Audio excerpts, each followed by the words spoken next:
Hello दोस्तों, आप सभी कैसे हैं। उम्मीद करता हूं आप सभी बहुत अच्छे होंगे। तो आज के इस वीडियो में हम पढ़ेंगे क्लास 10th मैथ जो हमारा प्रश्नावली नंबर 6.3 है उसका प्रश्न संख्या पहले से लेकर प्रश्न संख्या 5वें तक के सभी सवाल को सॉल्व करेंगे। और ये प्रश्न संख्या पहले से लेकर प्रश्न संख्या 5वें तक जो है सवाल, वो सभी के सवाल इंपॉर्टेंट है। आपके बोर्ड एग्जाम में मतलब पूछे जाने का बहुत ही ज़्यादा चांस रहता है। तो आप इन पाँचों सवाल को बहुत ही आसान बहुत ही अच्छे तरीके से समझिएगा। लेकिन हम इस सवाल को जो हमारे पास प्रश्नावली नंबर क्या है 6 पॉइंट जो हमारे पास 3 है, इसको हमें शुरू करने से पहले 6 पॉइंट जो हमको शुरू करने से पहले 6.3 हम शुरू करने से पहले मतलब इसमें के सभी सवाल करने से पहले हमें ये मालूम हो जाए कि हम 6.3 में हम क्या पढ़ेंगे, तो थोड़ी सी हमारे को क्लैरिटी आ जाती है। तो सबसे पहले हम समझेंगे कि 6.3 में हम क्या पढ़ेंगे। तो हम यहाँ पर आपको समझाते हैं। देखिए हमारे पास प्रश्नावली नंबर जो हमारे पास क्या है,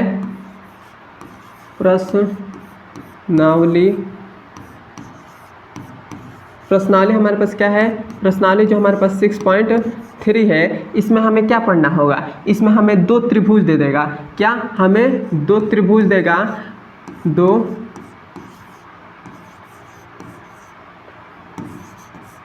हमें दो त्रिभुज दे देगा और उन दोनों त्रिभुज को कहेगा कि इन दोनों त्रिभुज को मतलब समरूप करिए। क्या करेगा, कहेगा समरूप करिए, समरूप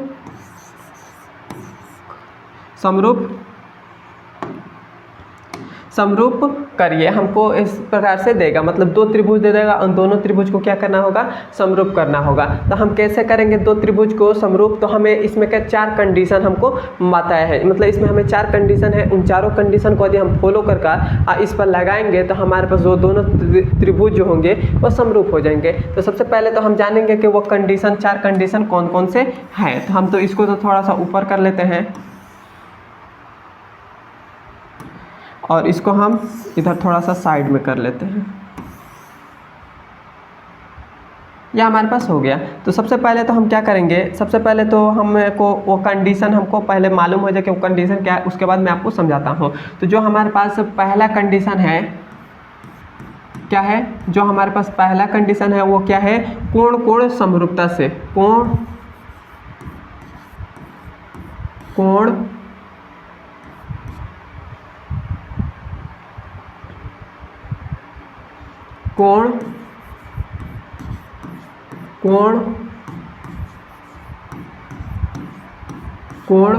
समरूपता से,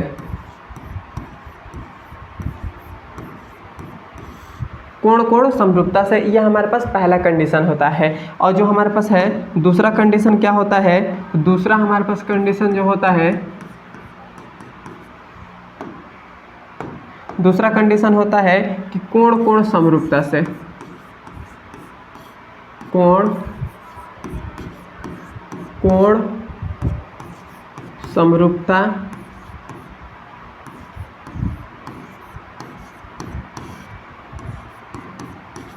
कोण समरूपता से यदि हमको दो भी कोण बराबर हो तो वो भी समरूप हो सकते हैं। और जो हमारे पास तीसरा कंडीशन क्या होता है, तीसरा कंडीशन हमारे यहाँ पे लिख दे रहे हैं। तीसरा कंडीशन क्या होता है, भुजा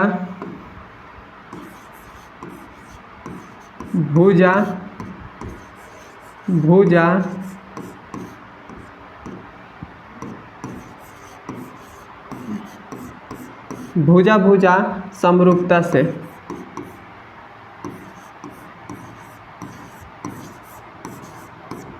भुजा समरूपता से। अभी तो मैं आपको सब ये लिख रहा हूँ तो आपको कुछ भी समझ में नहीं आ रहा होगा, लेकिन अभी मैं आपको जब सब बताऊंगा तो आपको अभी एक एक स्टेप आपको सब कुछ समझ में आने लगेगा। बस थोड़ा सा सब्र कर 2 मिनट आप इस वीडियो को देखिए। तो ये हमारे पास तीसरा कंडीशन हो गया। और चौथा कंडीशन क्या हो जाएगा, चौथा कंडीशन जो हमारे पास होगा वो क्या हो जाएगा, भुजा कोण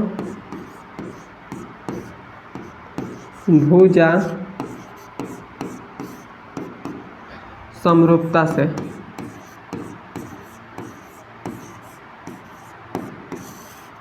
समरूपता से।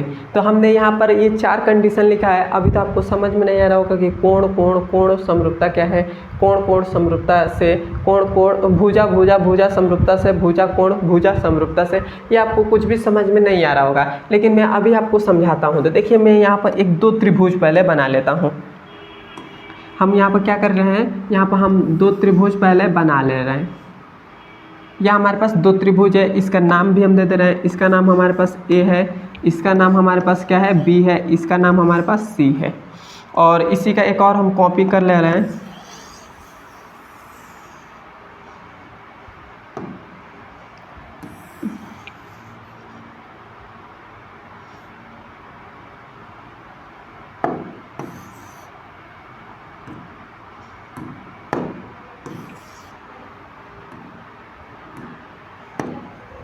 यह हमने 2 त्रिभुज बना दिया है।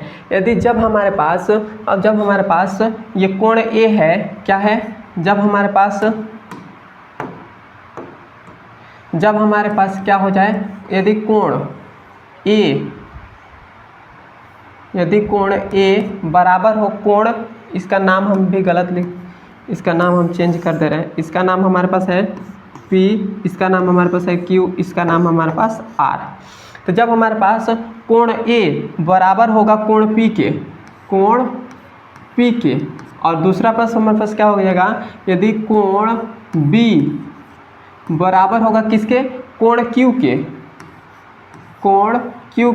और बराबर किसके होगा, कोण C बराबर किसके होगा, कोण R के, तब जो हमारे पास ये दोनों त्रिभुज होंगे वो क्या हो जाएंगे, दोनों त्रिभुज हमारे पास समरूप हो जाएंगे। कैसे, कोण, तो देखिए कोण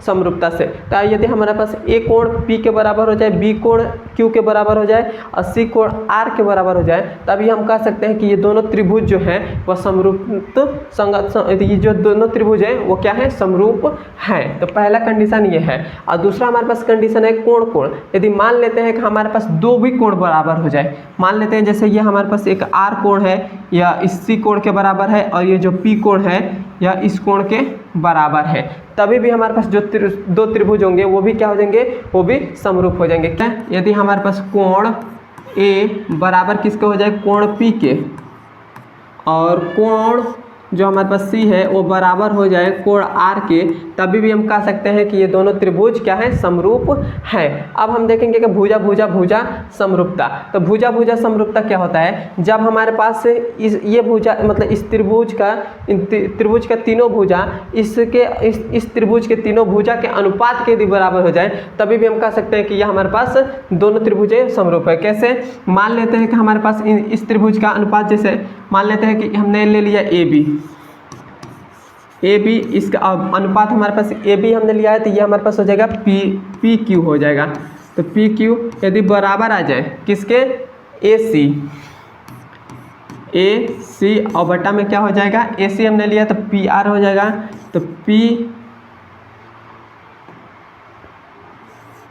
पी आर और बराबर किसके हो जाएगा, बी सी बटा में क्या हो जाएगा, क्यू आर हो जाएगा। जब हमारे पास इन दोनों त्रिभुज का भुजा का अनुपात, तीनों त्रिभुज के तीनों भुजा का अनुपात यदि हमारे पास बराबर हो जाते हैं, तभी भी हम कह सकते हैं कि दोनों त्रिभुज का अनुपात दोनों त्रिभुज जो हैं वो समरूप है। इतना बात क्लियर हो गया। अब हम समझेंगे कि भुजा कोण भुजा समरूपता से। तो भुजा कोण भुजा समरूपता से क्या होता है, जैसे मान लेते हैं कि ये जो हमारे पास है कोण है, यह हमारे पास 60 डिग्री है, क्या है, और ये भी हमारे पास क्या है, 60 डिग्री है, 60 डिग्री है।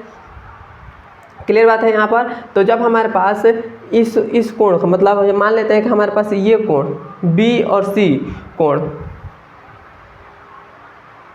क्या हो जाए, मान लेते हैं कि जो हमारे पास बी सी है, बी सी और बटा क्या हो जाएगा, ये हमारे पास है क्यू आर, ये बराबर किसके होगा, यदि ए सी बटा में पी आर के पी आर के यदि बराबर है और हमारे पास ये कोण भी बराबर हो, मान लेते हैं कोण जो हमारे पास सी है वो कोण किसके बराबर हो, कोण आर के यदि बराबर हो तो उस समय हम कह सकते हैं कि ये दोनों त्रिभुज क्या हो जाएंगे, समरूप हो जाएंगे। तो भुजा कोण भुजा समरूपता से, तो ये हमारे पास समरूप हो जाएंगे। तो इतना बात आपको क्लियर हो गया होगा कि ये 4 बात आपको कब कब याद रखना है, जब हमारे पास कोण कोण कोण समरूप हो, मतलब तीनों कोण हमारे पास बराबर हो, मतलब ये इन दोनों त्रिभुज का तीनों कोण यदि बराबर हो तो उस समय भी समरूप हो सकते हैं, या 2 भी कोण बराबर हो तभी भी हमारे पास समरूप हो सकते हैं, या हमारे पास तीनों भुजा का, मान लेते हैं इस भुजा, ये भुजा इसके बराबर है, ये भुजा इसके बराबर है, ये भुजा इसके बराबर है, इन तीनों भुजा का अनुपात भी बराबर हो जाए तो हमारे पास समरूप हो सकते हैं। या हमें केवल क्या कर दें, केवल हमें ये भुजा और इसके बराबर, इसके अनुपात के बराबर हो जाए, ये भुजा इसके अनुपात के बराबर हो जाए और ये कोण इस कोण के बराबर हो जाए, तभी भी हमारे पास क्या हो जाएंगे, वो समरूप हो जाएंगे। तो आइए मैं आप सभी को, तो अब इतना बात क्लियर हो गया, अब हम इसके सवाल पर चलते हैं। तो देखिए ये हमारे पास सवाल जो है, इसमें हमारे पास सवाल में मतलब 6 सवाल दिए गए हैं, लेकिन यहाँ पर हमने पहला सवाल लिखा, अभी मैं आपको और भी सवाल बताऊंगा। तो देखिए हमारे पास कह रहा है बताइए कि, पहला नंबर सवाल है, पहला नंबर सवाल हमसे कह रहा है कि बताइए कि आकृति 6.34 में दिए त्रिभुज के युग्मों में से कौन कौन से युग्म समरूप हैं, उस समरूपता कसौटी को लिखिए जिसका प्रयोग अपने उत्तर देने में किया है, तथा साथ ही समरूप त्रिभुज को सांकेतिक रूप में यहाँ पर व्यक्त रहेगा, क्या रहेगा, रूप में व्यक्त कीजिए। तो हमें इसको क्या करना है, मतलब हमें इसमें दोनों ये जो त्रिभुज दिए हैं, इस सवाल का मतलब क्या है, ये हमारे पास दोनों त्रिभुज दिए हैं, इसको हमें बताना है कि ये दोनों त्रिभुज समरूप हैं या नहीं है। तो आपको यहाँ पर क्लियर दिखाई दे रहा होगा कि जो हमारे पास क्या है, कोण हमारे पास जो ए है वह किसके बराबर है, कोण पी के बराबर है, पी के बराबर है। और कोण जो हमारे पास बी है, कोण हमारे पास जो बी है वो किसके बराबर है, कोण क्यू के बराबर है, कोण क्यू के बराबर है। कोण जो हमारे पास सी है वो किसके बराबर है, कोण आर के बराबर है, मान लेते हैं कोण हमारे पास ए जो है 60 डिग्री है, तो कोण पी भी 60 डिग्री है, तो ये दोनों कोण बराबर हो जाएंगे। कोण हमारे पास 80 बी जो है वो 80 डिग्री है और क्यू हमारे पास 80 डिग्री है, तो दोनों हमारे पास बराबर है। अब कोण सी जो है वो भी 40 डिग्री, कोण आर जो है वो भी 40 डिग्री, तो दोनों कोण हमारे पास क्या है, बराबर है। तो हम कह सकते हैं कि ये जो दोनों त्रिभुज है कोण समरूपता से समरूप है। तो यहाँ पर हम लिख देंगे कि चूंकि कोण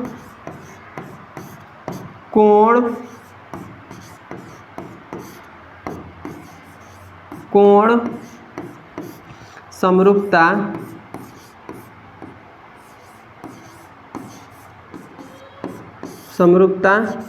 से हम कह सकते हैं क्या, हम कह सकते हैं अतः त्रिभुज ए बी और सी समरूप हैं, किसके हैं, पी क्यू आर के, ये हमारे पास हो जाएगा और ये हमारा आंसर हो जाएगा पहले का। अब हम इसके अगले वाले पार्ट पर चलते हैं। तो इसका अगला पार्ट है, ये हमारे पास है। तो यहाँ पर देखिए, यहाँ पर हमको क्या दिया है, यहाँ पर हमें ये भुजा दे दिए गए, इतना है, ये भुजा इतना है, ये भुजा इतने है। इसमें हमारे पास ये भुजा 4 है, ये भुजा 6 है, ये भुजा 5 है। तो हमें इसमें कैसे करेंगे, तो इसमें हमें भुजा का मान दे दिया गया है। तो हमको मालूम है कि भुजा समरूपता से हम कह सकते हैं कि दोनों त्रिभुज समरूप होंगे। लेकिन हमको पहले मालूम हो जाए कि ये भुजा किसके बराबर है, ये भुजा किसके बराबर है, ये भुजा किसके बराबर है, ये भुजा किसके बराबर, कैसे हम पता करेंगे। तो मान लेते हैं कि जो हमारे पास ए बी है और बट्टा क्या हो जाएगा, ये जो लाइन है, ये भुजा जो हमारे पास है इस त्रिभुज में किसके बराबर है। तो मान लेते हैं कि हमारे पास इस त्रिभुज के बराबर है। तो हमारे पास क्या है, ये हमारे पास क्यू आर है, तो ये क्यू आर हो गया। ए बी का मान कितना है, 2 है और क्यू आर का मान कितना है, 4 है। तो ये कट कर कितना आ जाएगा, 1/2 आ जाएगा। तो अब हमारे पास 1/2 आ गया, मतलब ये दोनों है, ये हो गया। अब हम चेक करेंगे, अब हम ए और सी को चेक कर रहे हैं। ए और सी। ए सी को हम किससे मतलब किस भुजा के मतलब ए सी जो है इससे हम अनुपात के बराबर कराएं, तो ये हमारे पास क्या है, पी क्यू है, तो पी और क्यू। ए सी हमारे पास कितना है, 3 है, तो 3 हो गया, और क्यू पी कितना है, 6 है, तो 6 हो गया। कट कर कितना आ जाएगा, 1/2 आ जाएगा, 1/2 आ जाएगा। अब हम इसको चेक करेंगे, बी सी, बी और सी बटा में क्या हो जाएगा, क्यू आर। ऐसे क्यू आर नहीं, हमने तो ये ले लिया है, अब हम पी आर लेंगे, पी आर। तो बी सी हमारे पास कितना है, 2.5, और बटा में क्या है, ये हमारे पास पी आर कितना है, 5 है, तो 5 हो गया। तो इसमें हम यदि हम दशमलव को हटाए तो ये हमारे पास 25 हो जाएगा, और नीचे हमारे पास 50 हो जाएगा। कैसे मैंने दशमलव घटाया, दशमलव को ऊपर से हटाया तो मैंने ऊपर भी 10 से गुणा कर दिया, नीचे भी 10 से गुणा कर दिया, तो 25/50 हो गया। अब इसको काटेंगे तो हमारे पास कितना आ जाएगा, 1/2 आ जाएगा। तो हम यह कह सकते हैं कि हमारे पास जो ये तीनों भुजा का अनुपात जो है वो बराबर आ रहे हैं। मतलब जो हमारे पास ए बी बट्टा में क्या है, क्यू आर है, क्यू आर है, बराबर किसके है, ए सी बट्टा में पी क्यू, और बराबर किसके हैं, बी सी बट्टा में किसके हैं, पी आर के। ये हमारे पास तीनों भुजा का अनुपात क्या आ रहे हैं, तीनों भुजा का अनुपात हमारे पास बराबर आ रहे हैं। तीनों भुजा का अनुपात हमारे पास क्या आ रहे हैं, बराबर आ रहे हैं। तो हम यह कह सकते हैं कि भुजा समरूपता से हम कह सकते हैं कि ये दोनों त्रिभुज है वह समरूप है। तो यहाँ पर आप लिख दीजिएगा, इसको तो थोड़ा सा मैं साइड कर ले रहा हूँ।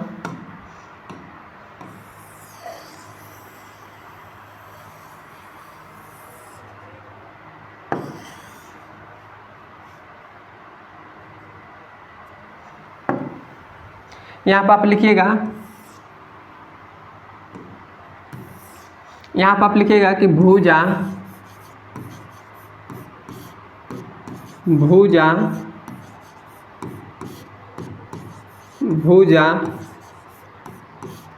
समरूपता से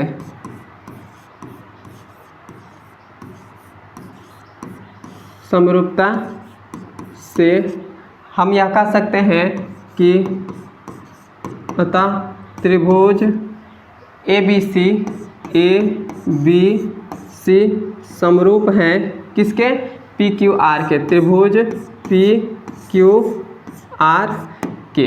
और यही हमारा आंसर हो जाएगा। क्लियर है यहाँ तक तो मैंने सॉल्व कर लिया। और अब हम इसके अगले वाले पार्ट पर चलते हैं। तो यहाँ पर देखिए, यह हमारे पास इसका अगला वाला पार्ट है। इसमें हमारे पास क्या दिया है, हमें दो भुजा का मान दिया है और एक हमें कोण दे दिया गया है। तो हम इसको कैसे सिद्ध करेंगे, तो यहाँ पर हम इसको करने के लिए हमने एक आपको बताया था कि कोण भुजा से इसको हम सिद्ध करेंगे। तो कैसे हम सिद्ध करेंगे, तो पहले तो हम क्या करेंगे, इस भुजा का अनुपात निकालेंगे, मतलब इस भुजा का और इस भुजा का, दूसरा नंबर इस भुजा का। उसके बाद देखेंगे कोण हमारे पास दोनों बराबर आ रहे हैं कि नहीं आ रहा है। तो हम पहले क्या करेंगे, पहले तो हम इसका अनुपात निकाल लेते हैं कि ये इसका मान हमारे पास कितना है। तो ए बी बटा में क्या हो जाएगा, ये हमारे पास डी एफ हो जाएगा। ए बी हमारे पास कितना है, 2.5 है, तो 2.5, और डी सी हमारे पास कितना है, 5 है, तो 5 हो गया। तो यह कट कर कितना आ जाएगा, 1/2 आ जाएगा, 2 आ जाएगा। उसके बाद अब हम ये भुजा का चेक कर ले रहे हैं, बी सी बटा में क्या हो जाएगा, ई एफ। तो बी सी हमारे पास कितना है, बी सी हमारे पास 3 है, तो 3 हो गया। ए सी हमारे पास कितना है, ई एफ कितना है, 6 है, तो 6 हो गया। ये दोनों कट कर क्या आ रहे हैं, 1/2 आ जा रहा है, तो 1/2 हो गया। अब हमारे पास देखिए, तो हमारे पास मतलब ये हमारे पास इसका और इसका, मतलब यहाँ पर कोण बन रहा है और यहाँ का कोण, यहाँ पर देखेंगे तो हमारे पास क्या हो रहा है, यहाँ पर तो हमारे पास ये भुजा, कौन से, ये भुजा और ये भुजा, और इसमें का ये भुजा और इसमें का ये भुजा, मतलब हमारे पास दोनों क्या आ रहे हैं, दोनों का अनुपात जो है बराबर आ रहा है। तो जब हमारे पास इसको हमको अभी अपने एक बात बताया, मैंने आपको बताया था कि भुजा कोण और भुजा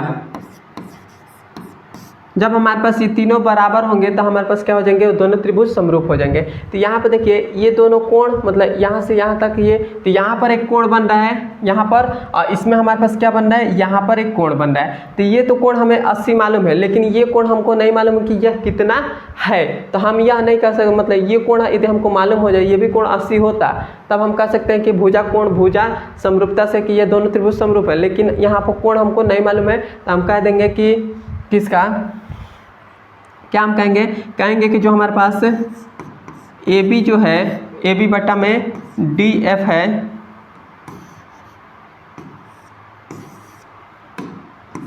जो ए बी है बटा में क्या है, डी एफ है। डी एफ है बराबर किसके हैं, बी सी बटा में ई एफ के। और हमारे पास बराबर नहीं है कोण किसके, कोण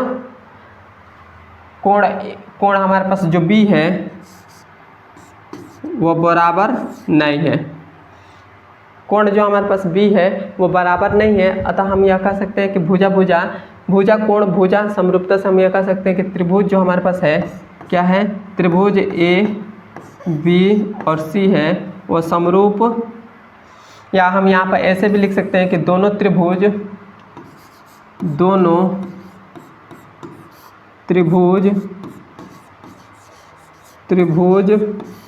समरूप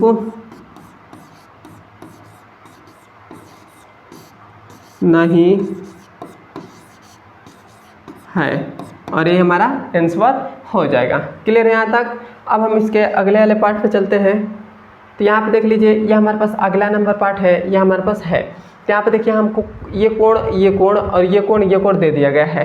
तो हम इसको कैसे सिद्ध करेंगे, तो यहाँ पे देख लीजिए हमको कोण समरूप, दो कोण यदि हमको बराबर भी आ जाए तभी भी हम कह सकते हैं कि ये दोनों कोण क्या है, समरूप हैं। तो यदि हम इस कोण को मान यदि हम निकाल लें, यदि ये कोण, इस कोण का हम मान निकाल लें, यदि ये कोण भी हमारे पास 30 डिग्री होता तो हम कह सकते हैं कि दो कोण बराबर है इसके, मतलब ये कोण इसके बराबर है, ये कोण इसके बराबर है। तो हम कह सकते हैं कि दोनों कोण क्या हो जाएंगे, समरूप हो जाएंगे, मतलब दोनों त्रिभुज क्या हो जाएंगे, समरूप हो जाएंगे। तो हम पहले तो ये कोण निकालेंगे। तो कैसे हम निकालेंगे, तो आपको मालूम होगा कि क्या, आपको मालूम होगा कि तीनों कोणों का योग क्या होता है, 180 डिग्री होता है।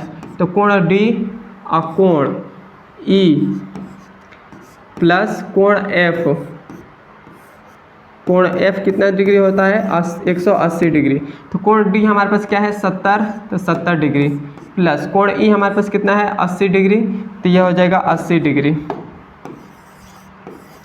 प्लस कोण एफ नहीं मालूम है तो एफ एज इट इज रहेगा। और ये हमारे पास कितना है, 180 डिग्री, तो 180 डिग्री इन दोनों को जोड़ेंगे तो हमारे पास कितना आ जाएगा, 150 आ जाएगा। 7 दूनी 14, 1 15, हाँ 50 आ जाएगा। और यहाँ पर प्लस में क्या है, कोण एफ है तो एफ हो गया, और इधर 180 है तो 180 हो गया। तो इस 150 डिग्री है, इसको हम इक्वल टू के इधर भेजेंगे तो क्या हो जाएगा, इधर हमारे पास कोण एफ बच रहा है और इधर हमारे पास 180 है, और माइनस में क्या हो जाएगा, माइनस में हमारे पास क्या हो जाएगा, 150। तो इसमें से घटाएंगे तो हमारे पास कितना आ जाएगा, कोण एफ हमारे पास कितना आ जाएगा, 180 में से 150 घटा देंगे तो हमारे पास बचेगा 30 बचेगा। तो ये कोण हमारे पास कितना आ गया है, 30 डिग्री आ रहा है, 33 डिग्री आ रहा है। तो जब हमारे पास ये कोण इसके बराबर है, ये कोण इसके बराबर है, तो हम कह सकते हैं कि कोण समरूपता से कि ये दोनों त्रिभुज क्या है, समरूप है।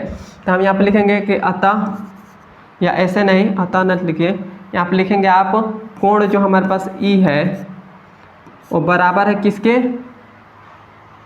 बराबर है किसके, कोण क्यू के, कोण क्यू के। और कोण जो हमारे पास एफ है वो बराबर है किसके, कोण आर के। आर के हमारे पास बराबर है, तो हम कह सकते हैं कि कोण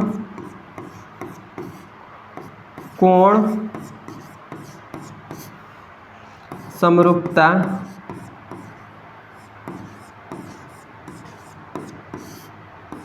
से, कोण समरूपता से दोनों त्रिभुज समरूप हैं।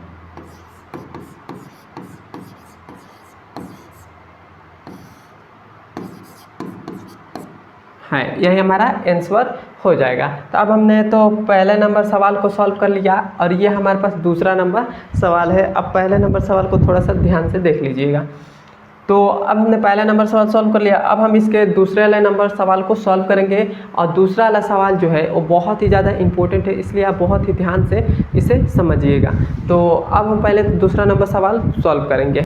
ये हमारे पास दूसरा नंबर सवाल है। दूसरा नंबर सवाल बहुत ही ज़्यादा इम्पोर्टेंट भी है, आप इसे बहुत ही ध्यान से समझिएगा। दूसरा नंबर सवाल हमसे कह रहा है आकृति 6.35 में त्रिभुज ODC समरूप है त्रिभुज OBA के मतलब ये त्रिभुज समरूप है इस त्रिभुज के। तब हमें कह रहा है कि कोण BOC मतलब ये कोण हमारे पास कितना है 125 डिग्री और कोण CDO मतलब ये कोण हमारे पास कितना है 70 डिग्री है। तो कोण DOC मतलब कह रहा है कि ये कोण ज्ञात करिए और कह रहा है कि कोण DCO मतलब ये कोण ज्ञात करिए और कोण OAB मतलब ये कोण ज्ञात करिए। इसमें हमें 3 चीज़ का है ज्ञात करने के लिए।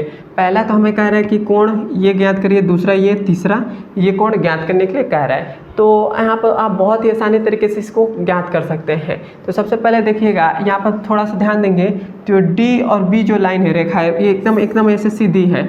इस पर यह क्या है 2 कोण बन रहा है, 2 कोण बन रहा है। तो आपको मालूम होगा कि इस पूरे हम एक चक्कर लगाते हैं तो हमारे पास कितना होता है 360 डिग्री होता है। यदि हम आधा लगाएं तो हमारे पास कितना होता है 180 डिग्री होता है।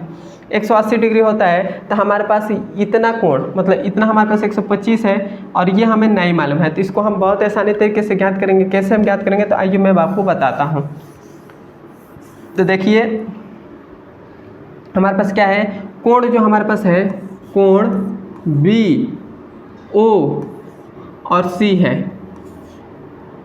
प्लस कोण जो हमारे पास है क्या है, कोण जो हमारे पास है DOC, कोण DOC ये दोनों किसके बराबर होते हैं, मतलब किसके बराबर होते हैं 180 डिग्री के, 180 डिग्री के बराबर होते हैं। तो कोण BOC कितना है 125 डिग्री, तो ये हो जाएगा 125 डिग्री प्लस DOC ये हमें कोण नहीं मालूम है तो यह एज इट इज रहेगा DOC। अब बराबर में क्या है 180 डिग्री, तो 180 डिग्री हो जाएगा। 125 को इधर भेजेंगे तो हमारे पास क्या आ जाएगा, इधर तो हमारे पास कोण DOC बच रहा है और ये हो जाएगा 180 डिग्री और माइनस ये 125 इधर आएगा तो 100 माइनस में 125 हो जाएगा। इसमें से जब घटाएंगे तो ये हमारे पास कितना आ जाएगा, ये हमारे पास 55 आ जाएगा, 55 डिग्री। तो ये कोण हमारे पास कितना निकल गया, तो ये कोण हमारे पास कितना निकल गया है, ये कोण हमारे पास 55 डिग्री निकला है।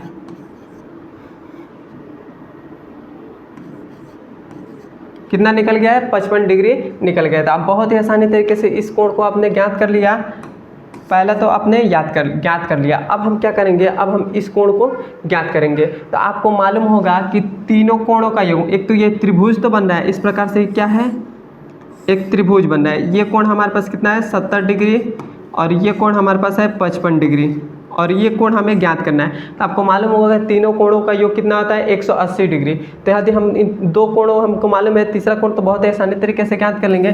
कैसे ज्ञात करेंगे तो आइए मैं आपको बताता हूँ। देखिए हमारे पास क्या होता है, कोण जो हमारे पास D है, कोण हमारे पास D है बराबर प्लस में क्या हो जाएगा कोण O प्लस में क्या हो जाएगा कोण C। तीनों कोणों का योग कितना होता है 180 डिग्री, तो 180 डिग्री हो गया। कोण D हमारे पास कितना है 70 डिग्री, तो 70 डिग्री प्लस कोण O कितना है 55 डिग्री, तो ये हो गया 55 डिग्री प्लस कोण C नहीं मालूम है तो C एज इट इज रहेगा और कोण हमारे पास लास्ट में 180 है तो 180 हो जाएगा। इन दोनों को जोड़ेंगे तो हमारे पास 125 आ जाएगा प्लस में कोण C इक्वल टू में क्या हो जाएगा 180। तो ये हम 125 को इधर भेजेंगे तो हमारे पास इधर क्या बच रहा है कोण C बराबर 180 180 है तो 180 और माइनस क्या हो जाएगा 125, तो ये हमारे पास कितना आ जाएगा 55 डिग्री आ जाएगा। 180 में से 125 घटाएंगे तो हमारे पास 55 डिग्री आएगा। तो ये हमारे पास दूसरा कोण हमारे पास निकल गया, ये भी हमारे पास कितना निकल गया 55 डिग्री निकल गया। इसको आप मान लीजिए पहला है और इसको मान लीजिए ये दूसरा है। इसको तो थोड़ा सा मैं साइड में कर लेता हूँ।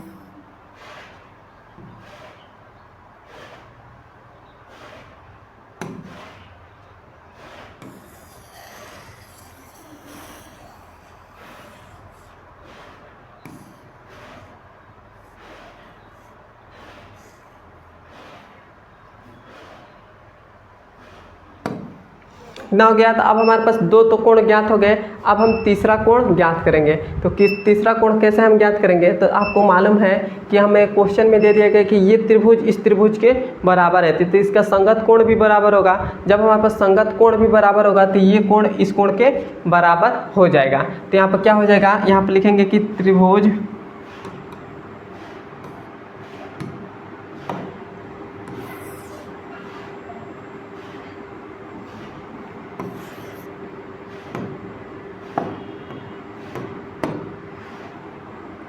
क्या हो जाएगा, हमें क्वेश्चन में दिया है कि त्रिभुज क्या है, त्रिभुज जो हमारे पास O और D और C है वो समरूप है किसके, त्रिभुज OBA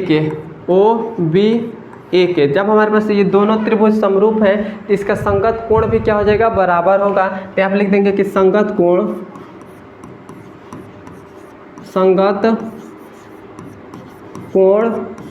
बराबर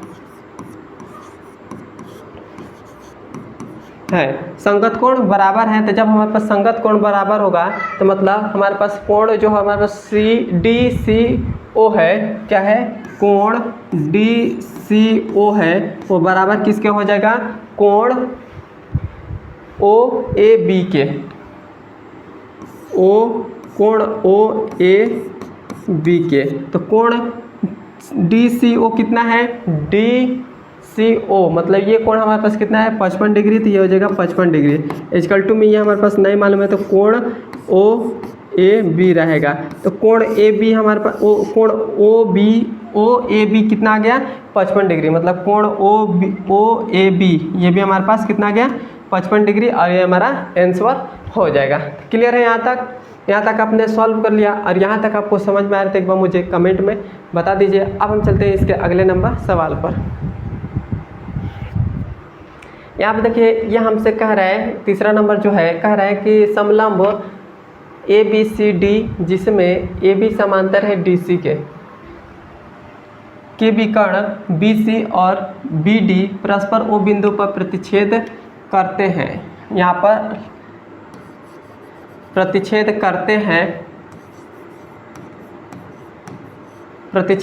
हैं। तो सबसे पहले तो एक हम ABCD एक हम यहाँ पर बना ले रहे हैं। यहाँ पर हम एक ABCD एक हम यहाँ पर समलंब चतुर्भुज बना ले रहे हैं।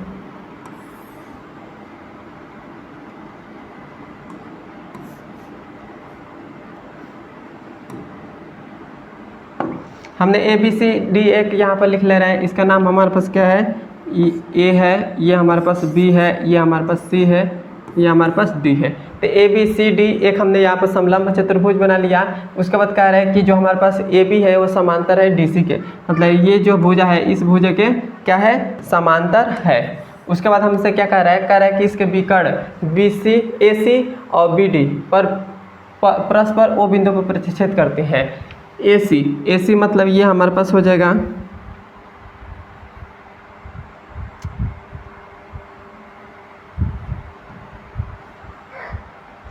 AC मतलब ये हमारे पास हो जाएगा, और BD मतलब ये हमारे पास हो जाएगा।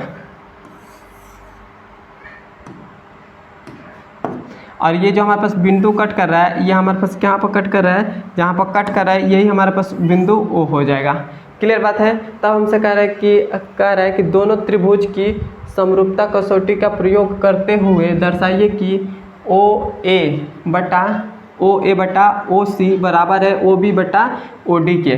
मतलब ये जो हमारे पास दोनों त्रिभुज है इसको हमें समरूप करना है और हमें बताना है, क्या दर्शाना है, ओ ए बटा ओ सी बराबर है किसके, ओ बी बटा में क्या है, ओ डी यह हमें सिद्ध करना है। तो हम कैसे सिद्ध करेंगे, तो यहाँ पर आप थोड़ा सा ध्यान देंगे किस प्रकार से, तो यहाँ पर आप थोड़ा सा ध्यान देंगे तो यहाँ पर हमारे पास क्या दे रहा है, यहाँ पर हमें क्वेश्चन में दे दिए गए कि ए बी समांतर है डी सी के, मतलब ए बी समांतर है डी सी के, इस भुजा के समांतर है। तो यहाँ पर आप थोड़ा सा ध्यान देंगे तो ये जो हमारे पास है, यहाँ पर जो हमारे पास ये कोण इस कोण के बराबर होगा, क्योंकि ये तो हमारे पास क्या बन रहा है, ये हमारे पास एक जेड बन रहा है। जेड बन रहा है तो जब हम जानते हैं कि इस प्रकार से हमको दो लाइनें से इसको कट कर दे तो ये रेखा इस रेखा के बराबर होती है, किससे, एकांतर कोण से। एकांतर कोण से बराबर होती है, एकांतर कोण से बराबर होती है। तो हम कह सकते हैं कि जो हमारे पास ये कोण है क्या है, वह इस कोण के बराबर है। क्लियर बात है। और जब हमारे पास ये कोण इस कोण के बराबर है, किससे, एकांतर कोण से, तो ये भी तो कोण क्या है, ये भी कोण इस कोण के बराबर होगा, ये भी एकांतर कोण से बराबर होगा। तो हम इसको कैसे लिखेंगे, तो लिखेंगे हम यहाँ पर कि हमें दिया है, क्या दिया है, हमारे पास जो दिया है क्या, ए बी जो है वो समांतर है किसके, डीसी के ये समांतर है, हमें क्वेश्चन में दिया है। तो यहाँ पे लिख लेंगे कि दिया है,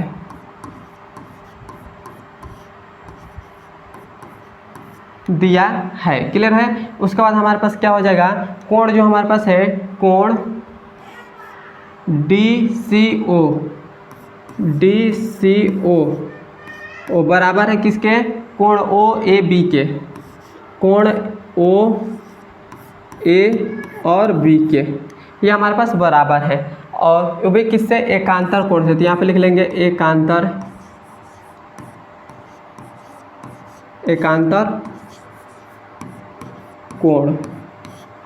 एकांतर कोण से बराबर है। और ये भी कोण हमारे पास तथा, यहाँ पे लिखेंगे तथा कोण जो हमारे पास है CDO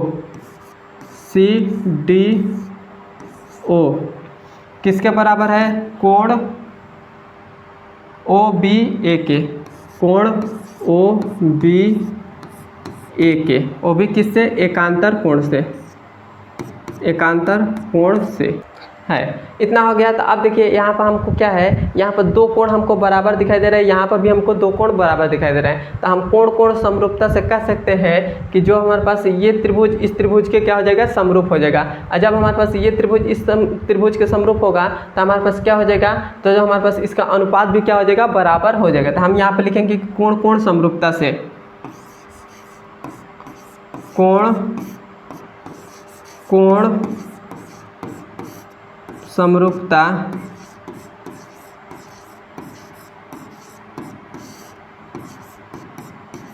से, कोण समरूपता से हम कह सकते हैं कि जो हमारे पास त्रिभुज क्या है, OCD है, ODC या DC लिखिए कोई बात नहीं है, ODC बराबर है, समरूप है किसके, कोण त्रिभुज OBA के, के जब हमारे पास बराबर है तो ये दोनों त्रिभुज हमारे पास क्या है, समरूप है। तो इसका कोणों का मतलब इसका संगत भुजा भी क्या हो जाएंगी, बराबर हो जाएंगे। तो यहाँ पर लिख देंगे कि इसका संगत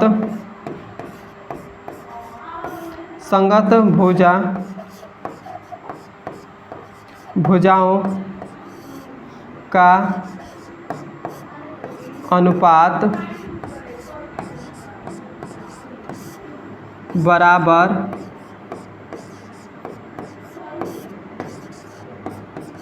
है।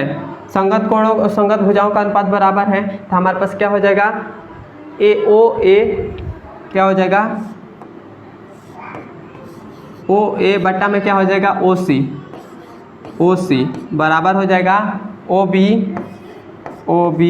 बट्टा में क्या हो जाएगा, OD ओ और डी, और ये हमारा आंसर हो जाएगा। क्लियर है यहाँ तक? तो अब हमने तीसरा नंबर भी सवाल सॉल्व कर लिया। अब हम चलते हैं इसके चौथे नंबर सवाल पर। यह हमारे पास चौथा नंबर सवाल है। चौथा नंबर सवाल हमसे कह रहा है आकृति 6.36 में क्यू आर बटा क्यू एस बराबर है क्यू टी बटा पी आर के, क्यू टी बटा पी आर के, तथा कोण ए, कोण 1, कोण 2, मतलब ये कोण इस कोण के बराबर है। तो दर्शाइए कि त्रिभुज पी क्यू एस मतलब ये छोटा वाला त्रिभुज समरूप है किसके? त्रिभुज टी क्यू आर के, मतलब ये छोटा वाला त्रिभुज, पहले आप इतना देखिएगा, इस वाले त्रिभुज को ये बराबर है किसके? इस पूरे वाले बड़े वाले त्रिभुज के बराबर है। यही हमें इस क्वेश्चन में कह रहा है। तो हम इसको कैसे सिद्ध करेंगे? तो जो हमें दिया है उसको पहले हम लिख लेते हैं। तो यहाँ पर हमको क्या दिया है वो लिख लेते हैं। दिया है क्या हमें दिया है? एक तो दिया है क्यू आर बटा क्यू एस बराबर है क्यू टी बटा पी आर के, मतलब क्यू आर जो है बटा क्यू एस बराबर है किसके? क्यू टी बटा पी आर के, क्यू टी बटा पी आर के। यह हमारे पास क्वेश्चन में दिया है बराबर है, और हमारे पास कोण भी दे दिए गए हैं। जो हमारे पास कोण 1 है और बराबर है किसके? कोण 2 के। और हमें सिद्ध क्या करना है? मतलब हमें सिद्ध करना है क्या हमें सिद्ध करना है? त्रिभुज पी क्यू और एस समरूप हैं किसके? त्रिभुज टी क्यू आर के, यह हमें सिद्ध करना है। तो हम इसको कैसे सिद्ध करेंगे? तो यहाँ पर आप थोड़ा सा ध्यान देंगे तो इस दोनों त्रिभुज में, मतलब ये इस बड़े वाले, मतलब इस पूरे बड़े वाले त्रिभुज में और इस छोटे वाले त्रिभुज में, दोनों त्रिभुज में ये जो हमारे पास आ रहे हैं 1, ये उभयनिष्ठ आ रहे हैं। तो हम इसको कैसे लिखेंगे? तो यहाँ पर हम इसको सॉल्व करने के लिए हम यहाँ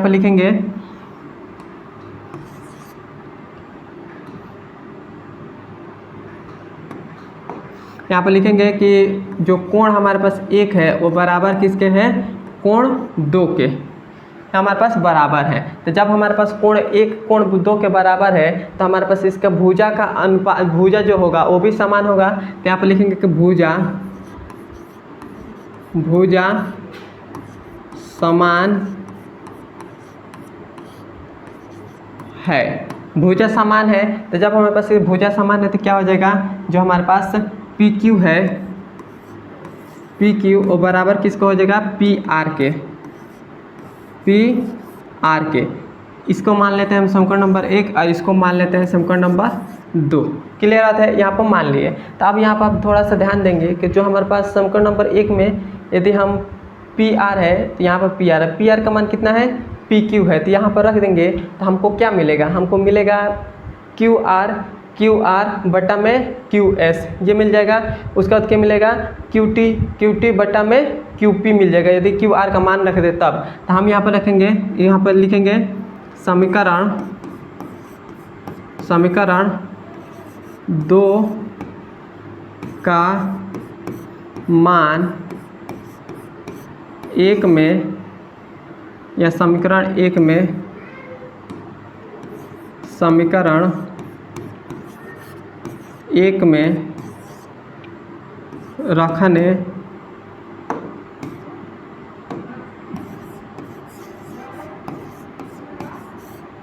रखने पर, तो समीकरण 1 में रखेंगे तो हमारे पास क्या हो जाएगा?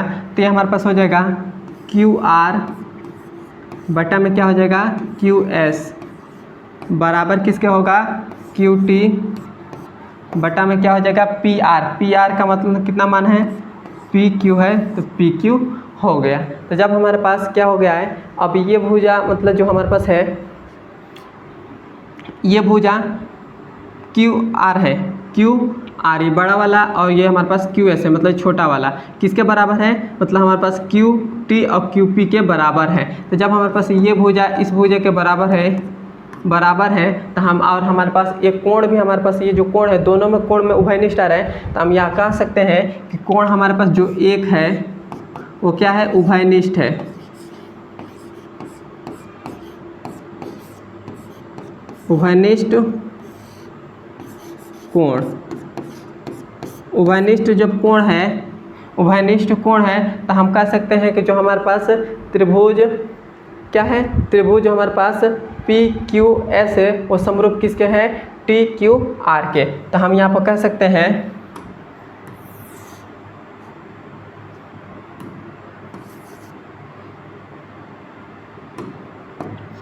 हैं कि भुजा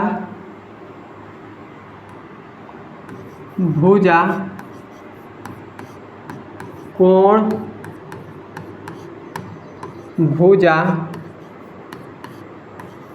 से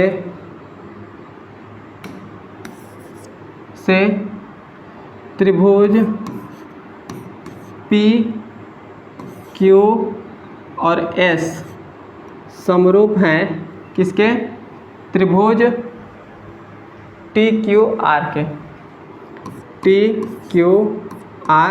के। और ये हमें सिद्ध करने के लिए कहा था और ये हमारा आंसर हो गया। यहाँ तक आपको समझ में आया तो एक बार मुझे कमेंट बता दीजिए। अब हम चलते हैं इसके 5वें नंबर सवाल पर। पास 5वां नंबर सवाल है। 5वां नंबर सवाल हमसे कह रहा है कि त्रिभुज PQR की भुजाओं PR और QR पर क्रमशः बिंदु S और T इस प्रकार स्थित है कि कोण P बराबर है कोण RTS।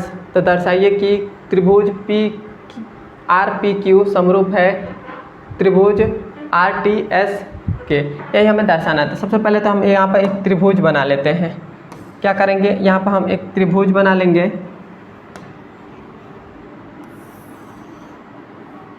हमने यहाँ पर एक त्रिभुज बना लिया और इसका नाम भी हम दे दे रहे हैं। तो यह हमारे पास नाम है PQR, हमने ये नाम दे दिया।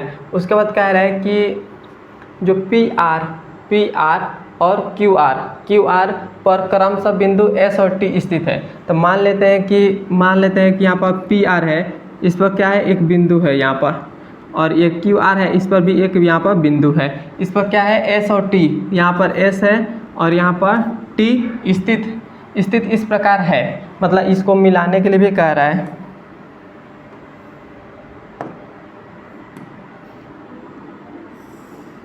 मतलब इसको ऐसे मिलाने के लिए भी कह रहा है।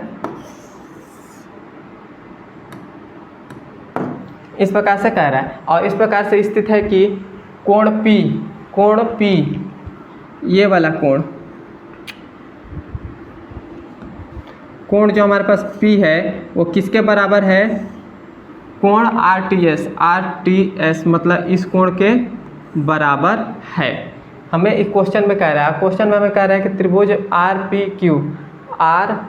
RPQ बड़ा वाला त्रिभुज समरूप है छोटे वाले त्रिभुज मतलब RTS के समरूप है। तो यहाँ पर आप थोड़ा सा ध्यान देंगे तो हमको तो एक कोण हमको बराबर दे रहा है और दूसरा कोण यहाँ पर दोनों में R जो कोण है यहाँ में क्या आ रहा है, उभयनिष्ठ कोण आ रहा है। तो हम यहाँ पर लिख सकते हैं, क्या लिख सकते हैं कि हमको क्या है, कोण जो हमारे पास P है वो बराबर किसके हैं, कोण RTS के बराबर है। ये कोण हमारे पास बराबर है और हमारे पास जो कोण R जो है, कोण R है वो क्या है, उभयनिष्ठ है।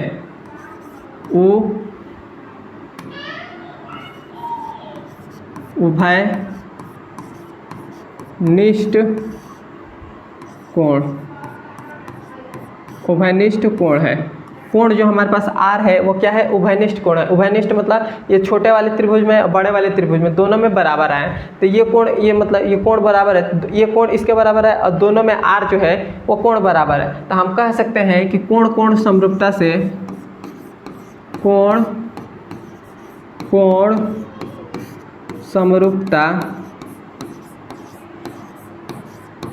समरूपता से कि त्रिभुज